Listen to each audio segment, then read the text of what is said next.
Good afternoon. Good afternoon. All right. Thank you, Trip, for the introduction. It's great to be here in Charlotte with each of you. I really appreciate your attendance today, especially sticking around for the last group. I know it's been a great day so far, but really appreciate you being here. I also want to express how truly grateful I am to stand before you today, representing the University of Virginia Athletic Department and the football program. There's nothing better than being a part of one of the most prestigious universities in the country that also is part of the best conference in the country. Accomplishing greatness is truly a way of life on the campuses of the schools that make up the ACC. These very distinguished scholar athletes and myself will not be here today without the tremendous support and leadership that we receive from the university's Board of Visitors, our university administration, faculty, and staff. I'm very blessed to work for a phenomenal athletic director and Dr. Carla Williams. Her vision, passion, and leadership is inspiring and empowering. There's a lot of excitement surrounding this year's team. I absolutely love being around our young men. Another huge thank you to our administration, Dr. Williams, our donor base, and staff for contributing the resources, the time, and the effort to assemble the deepest and most complete roster that we've had in 4 seasons. Speaking of the staff, we're one of only 6 Power 4 programs to return our entire staff. This offseason, we added 54 new players, 32 of those through the transfer portal, and 22 of those being high school signees. I'd also like to add that our staff has gone about building to this point, and we've done it the right way. 3 years ago, on the front end, we made a decision to honor the commitments of the young men that were committed to the previous staff. We also decided to honor the commitments of the young men that were currently on the roster, to embrace them and work alongside them until graduation. Our current roster is very balanced. 46% of our players are upperclassmen and 54% are underclassmen.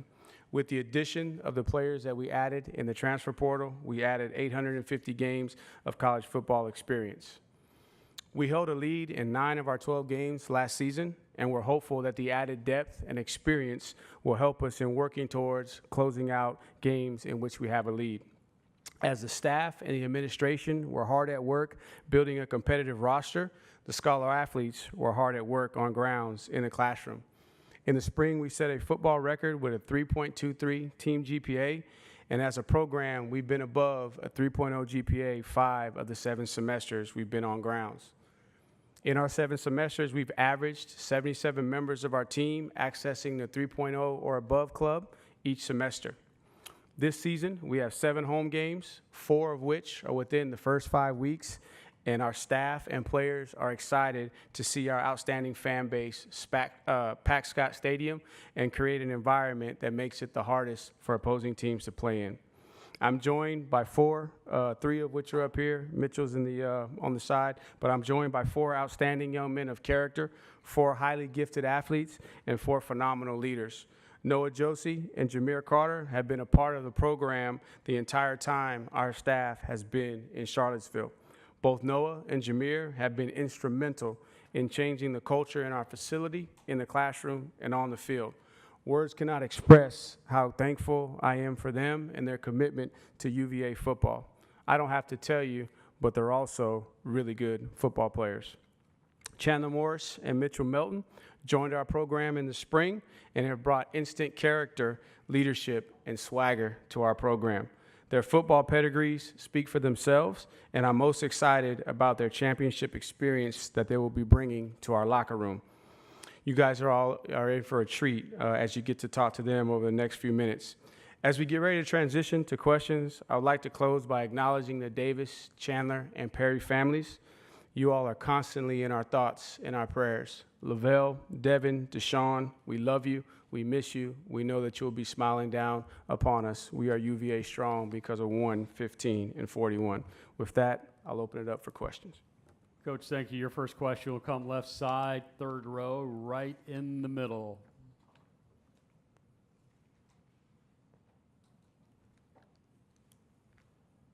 Tyler Budge, CF Budge. Coach, you talked a little bit about your staff continuity this season. Can you describe what value that brings to the team, having the same voices and the same faces in the room for these players?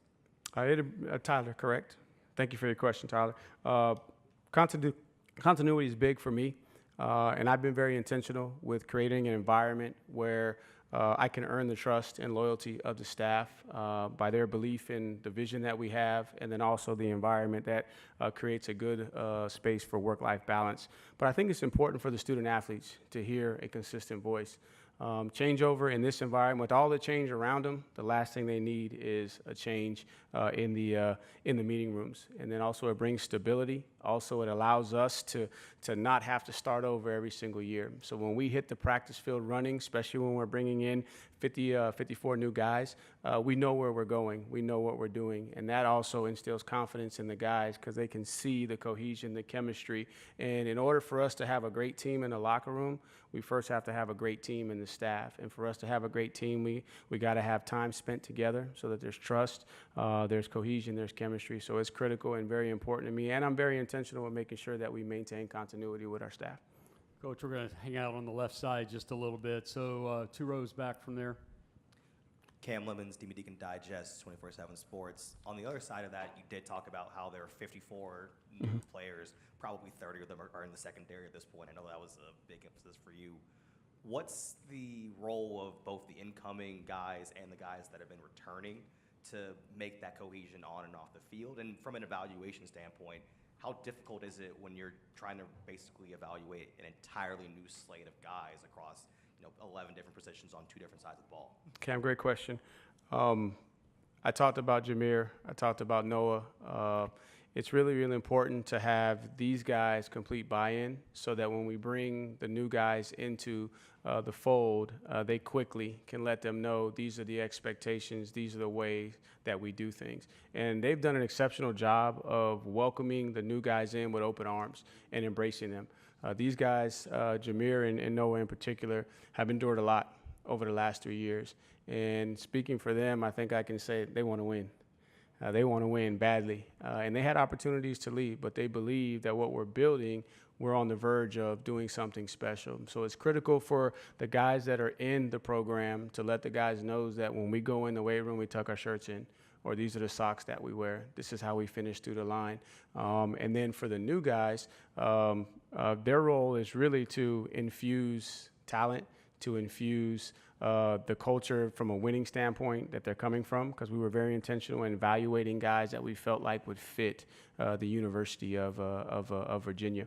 Now, evaluation, we were able to do some of that in the spring.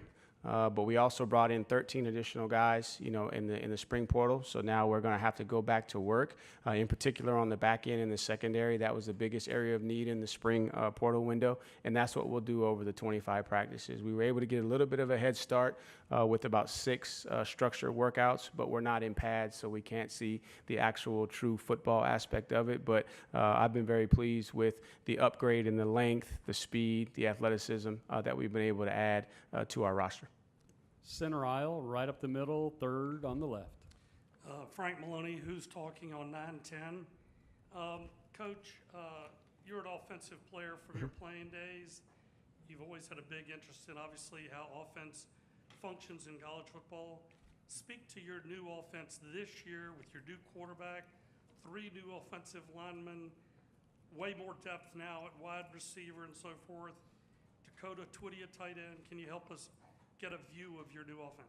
Frank, thank you for that question. Yes, I am an offensive guy. What I do know is the most important thing with offensive football is chemistry. And so with all of those guys that you highlighted, the biggest thing is creating chemistry. Because you can be very talented, but if they're not a cohesive unit, then you're not going to be efficient, and ultimately you're not going to be productive. But I'm excited about where we are. What I do know, offensive football is won in the trenches.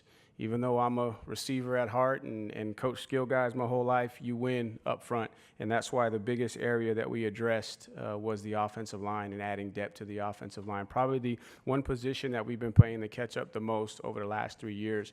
But with the addition of the 7 guys that we brought in this offseason, I think we're in a space now where we can have competitive depth which creates for competitive practice, which allows us to create that chemistry.